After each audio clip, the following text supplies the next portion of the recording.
आज मजबूर हूँ, सोच भी नहीं सकता था कि मैं ऐसा कहूँगा कि इस यूटी, आज के यूटी से तो हम जम्मू कश्मीर में ही बेहतर थे। आज जब मैंने इस इल्लीगल हाउस अरेस्ट के बारे में और एलजी साहब के मनमानियों के बारे में स्टेटमेंट्स देना शुरू किया, तो आज दोपहर में एक अधिकारी मेरे पास भेजे जाते हैं। उन्होंने मुझे ये कागज़ थमाया जो कि एक एग्रीमेंट है और एक बॉन्ड भी है पैसे के साथ। अब देखिएगा वो क्या कहते हैं, इस पे मुझे साइन करना है। That I undertake that I will not make any comments और issue statements or make public speeches, hold, participate in public assemblies, any activity related to recent events in Leh district at present time, since it has potential for endangering peace. और आगे जाके कहते हैं कि that the symbolic fasting, if any, will be held within the Hayal campus only. और मेरा signature चाहते हैं, यानी कि मैं अपने हाथों आर्टिकल 19 के जो मुझे freedom of expression, freedom of movement दिया जाता है, वो उनके हवाले करूं, मैं अपने आप को अधिकारों से वंचित करूं। और फिर उसके ऊपर वो चाहते हैं कि मैं 40 और 10 50,000 का पैसा भी भरूं, बॉन्ड भी। तो मैंने उन अधिकारी साहब से कहा कि अगर मैं इस पे सिग्नेचर नहीं करता हूं तो क्या होगा? तो वो बोले तो आपका डिटेंशन हो सकता है। तो मैंने कहा ये तो सबसे अच्छी बात होगी, मैं तो खुशी खुशी आपके जेल में जाना चाहूँगा। अरे साहब, जो आदमी खारदुंगला के -40 में मरने से नहीं डरा, वो आपके डिटेंशन से डरेगा। और उससे भी ताज़ा अपडेट आपको एक दूं जो मुझे अभी अभी मिला रात को कोई 9 बजे। इस एग्रीमेंट पर साइन करने को बाध्य करने के लिए हमारे स्कूल के 3 मासूम युवा शिक्षकों को, जिनका कोई दोष नहीं है, थाने ले गए हैं और उनको सताया जा रहा है ताकि उनको बचाने के लिए मैं ये साइन करूं। तो ये हथकंडे हमारे एलजी साहब अपना रहे हैं यूटी प्रशासन को चलाने के लिए। एलजी साहब, इस दर पर तो मैं कहूँगा आप बहुत मेहनत कर रहे हैं लद्दाख जैसे शांत क्षेत्र में भी मिलिटेंसी का बीज बोने के लिए। जिस तरह आपने नौजवानों को बेरोजगार रखा है, फिर उन पर एक के बाद एक जुल्म सितम ढाए जा रहे हैं, ऐसा हो भी सकता है, मगर याद रखिएगा हम आपको कामयाब नहीं होने देंगे। और मैं ये भी कहना चाहूँगा, आज मजबूर हूँ, सोच भी नहीं सकता था कि मैं ऐसा कहूँगा कि इस यूटी, आज के यूटी से तो हम जम्मू कश्मीर में ही बेहतर थे। मगर ये भी बताऊं कि कल का यूटी मुझे उम्मीद है कि बहुत ही सुनहरा यूटी लद्दाख होगा। जुले नमस्कार और सलाम। मैं आपको एक अपडेट दूं कि मैं अभी हाउस अरेस्ट में हूं। I am under house arrest, actually worse than house arrest. जी हाँ, तो मैं हाउस अरेस्ट में किस तरह हूं और उससे बदतर क्यों हैं। अब हाउस अरेस्ट हो तो फिर आपको सब साफ होता है, फिर उसी हिसाब से आपको कानूनी सलाह लेने की आज़ादी होती है या फिर उतना ही सिंपैथी सपोर्ट होता है। मगर यहाँ ऐसा हालत है कि कहने को मेरी हिफाजत के लिए मुझे हयाल हमारे इंस्टीट्यूट में सीमित किया गया है, मगर मेरा मूवमेंट, मेरा आना जाना सब रिस्ट्रिक्ट किया गया है। पुलिस की बहुत भारी प्रेजेंस है यहाँ पर। हुआ ऐसे कि जब मैंने घोषणा की थी कि मैं खारदुंगला पर अनशन करूँगा, तब मैंने सत्कार के भाव से, वरना ज़रूरत नहीं होती है, तो मैंने फिर भी प्रशासन से एक अनुमति सा सूचित करते हुए कहा। और कई दिनों बाद आखिरी दिन में उनका एक पत्र आया कि खारदुंगला पर बहुत ख़तरा है, बहुत ठंड है, जानवर हैं वगैरह वगैरह, कॉक एंड बुल स्टोरी जैसा, और आपको अपने विद्यालय यहाँ हयाल में करना चाहिए। तो मैंने ठीक है सोचा, अगर उनको इतनी मेरी हिफाजत की चिंता हो, मगर ऐसा कुछ हिफाजत की चिंता नहीं है। मैंने एसपी साहब को बताया भी कि अगर खारदुंगला टॉप पर आपको कुछ खतरा लगता है तो मैं बेस पर करूंगा, जो कि थोड़ा नीचे है, और वहां पर सारे सुरक्षा और मेडिकल फैसिलिटीज भी हैं। मगर उन्होंने ठीक यही हयाल इंस्टीट्यूट, जो कि लेह शहर से काफी दूर है, वहीं पर रहने को कहा। कहीं भी हो सकता था, लेह में भी हो सकता था, वहां कोई -40 डिग्री नहीं है। मगर फिर भी मैंने क्या देखा कि 26 जनवरी को जब सुबह बहुत जल्दी 4-5 बजे ही यहाँ पर पुलिस के आवाज़ें सुनाई दी, बस भर के पुलिस, गाड़ियाँ पुलिस की, और मैं थोड़ा हैरान सा हुआ कि ये इतना क्यों हो रहा है। फिर सोचा कुछ इनकी अपने तरीके होंगे। बाद में मैंने पुलिस के एक अफसर से पूछा कि ये किस लिए है, मुझे भी बता दीजिए कि क्या है इसका मकसद, क्या मुझे रिस्ट्रिक्ट किया जाएगा या मेरी हिफाजत के लिए। तो वो बहुत ज़ोर से बोलने लगे, नहीं नहीं नहीं, ये सिर्फ आपकी हिफाजत, आप इतने बड़े शख्सियत हैं, आपको हम पूरे हिफाजत से रखना चाहते हैं। उसी तरह हमने एक SHO साहब से फ़ोन करके पूछा और साफ कि क्या ये हमारा मूवमेंट रिस्ट्रिक्ट करना के लिए है, हम कहीं आ जा नहीं सकते हैं। फिर उन्होंने कहा कि नहीं, आपका मूवमेंट रिस्ट्रिक्टेड करने के लिए नहीं है, ये सिर्फ आपके सुरक्षा के लिए है। तो मैंने सोचा कि सुरक्षा के लिए है तो कोई खास सीरियस बात नहीं है। तो उसी समय मुझे लेह में जो चोखांग विहारा है, बहुत बड़ा मंदिर है बौद्ध धर्म का, सबसे बड़ा, सबसे पवित्र, तो वहाँ पर अनशन कर रहे थे सभी लद्दाख के लोग एक दिन का, इस 6 शेड्यूल के मांग के समर्थन में, जिसका अनशन मैंने शुरू किया था। तो वहाँ से आई संदेश कि आप यहाँ आइएगा, लोग आपका उम्मीद कर रहे हैं, आप इतना कर रहे हैं। तो मैंने सोचा मैं जा सकता हूँ। मैं यहाँ से उस मंदिर परिसर में गया और लोगों के साथ पूजा में बैठा 1-2 घंटे, और उसके बाद जब वो ख़त्म हुआ पूजा, लगभग 9:30-10 बजे लोग चले गए, और उसके बाद फिर पुलिस के 6-7 कर्मी आके पहले तो मुझसे बहुत विनती करने लगे कि आप ऐसा कैसे आ गए यहाँ पर, वहाँ आपके जो कैंपस में सुरक्षा बल है उनकी तो नौकरी चली जाएगी, हम पे तो बहुत दबाव है, आप चलिए।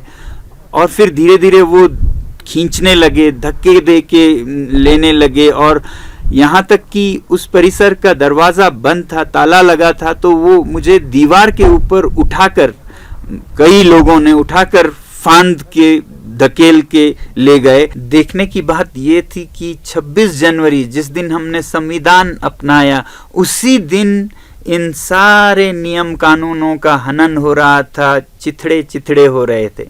पुलिस के जवान बहुत ही विवश और मजबूर नजर आ रहे थे, क्योंकि वो ऊपर के दबाव के कारण सही गलत सब उनको करना पड़ रहा था। वो खुद बहुत परेशान थे। तो मेरी तो सहानुभूति है उनसे, मगर जो सिस्टम है उसके कारण पुलिस को मिसयूज किया जा रहा था। अब मेरी हिफाजत, मेरी सुरक्षा ऐसी कैसी कि जिसमें मेरी ही जान जा सकती थी, तो उनका सुरक्षा का कोई परवाह नहीं था। बस उनको ऊपर से बहुत स्ट्रॉन्ग ऑर्डर्स थे कि किसी भी हालत में इनको यहीं लाना है। सोचता हूं तो पता लगता है कि ये मेरे सुरक्षा के लिए नहीं, बल्कि प्रशासन की, यूटी एडमिनिस्ट्रेशन अपनी सुरक्षा के लिए कर रहे हैं। वो चाहते हैं कि मेरी आवाज रिस्ट्रिक्टेड रहे यहाँ कैंपस में, जो कि लेह से काफी दूर है, क्योंकि सुरक्षा उनको उनके सरकार की चाहिए, जिसकी नाकामियां वो छुपाना चाहते हैं। वो नहीं चाहते कि इसको हाईलाइट हो जाए दुनिया में यूटी प्रशासन की नाकामियां। अब मैं आपको मजबूर होकर बताना चाहूँगा, अभी तक नहीं बताया, कि लद्दाख में यूटी की क्या हालत है। 3 साल से जो यूटी प्रशासन है वो बहुत ही नाकाम रही है। हर आदमी आप अगर देखें तो दुखी है। युवा दुखी हैं कि उनको नौकरियां नहीं मिल रही हैं। 12,000 नौकरियों की वादा किया गया था, अभी 800 की कुछ निकले हैं, वो भी पुलिस में, यानी कि लोगों का दमन करने के लिए, क्योंकि इतने अब जुलूस हो रहे हैं, प्रोटेस्ट हो रहे हैं। वहाँ लोगों में डर है कि उनकी ज़मीनें अब उनके हाथ में नहीं हैं। पॉलिसीज किसी भी चीज पे नहीं बनी है। मतलब 3 साल में कुछ भी यूटी में लगभग नहीं हुआ है। हाँ, फंड्स बहुत बड़े, यूटी के बहुत बड़े, 6000 करोड़ का फंड है ऐसा कहा जाता है, मगर इतना ढीला ढाला प्रशासन है कि इसका बहुत बड़ा हिस्सा तो वापस चला जाता है लैप्स होके। हालांकि कहा गया था कि लद्दाख का बजट नॉन लैप्सेबल होगा। अब ये 6000 करोड़ एक आदमी के डिसीजन पर है, लेफ्टिनेंट गवर्नर के, वो जहां भी खर्च करें। लोगों का इसमें कोई भागीदारी नहीं, कोई डेमोक्रेसी नहीं। एक हिल काउंसिल यहां पर है, लेह में एक, कारगिल में एक, उनको मिलता है कोई 500 करोड़, यानी कि 8-9% जो बजट का है वो जनता के चुने हुए प्रतिनिधि फैसला करते हैं। बाकी 92% पे एक लेफ्टिनेंट गवर्नर अपना मनमानी करते हैं, मैं तो कहूंगा, क्योंकि ये पैसे जब खर्च नहीं हो रहे हैं तो वापस जा रहा है। इससे लोग बहुत परेशान हैं। जब यूटी को 3 साल हुए तो एक सर्वे किया गया था जिसमें लोगों से पूछा गया, आप यूटी सरकार के 3 साल के काम को 5 में से कितने नंबर देंगे? 95% से ऊपर लोगों ने 1 या 0 दिया। तो ये हालत है लोगों के जुबानी। इसको छुपाने के लिए वो भरसक प्रयत्न कर रहे हैं कि मेरी आवाज को रोका जाए। और 6 शेड्यूल जो कि एक जायज मांग है, कोई पॉलिटिकल पार्टी नहीं है जो इसके विरुद्ध हो।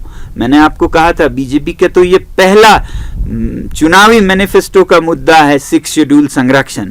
कांग्रेस, आम आदमी पार्टी, नेशनल कॉन्फ्रेंस, सब के सब इसके लिए आवाज उठा रहे हैं। तो फिर ये पॉलिटिकल नहीं है, मगर फिर भी कोई 6 शेड्यूल की आवाज उठाए तो उसे एफआईआर कर दिया जाता है।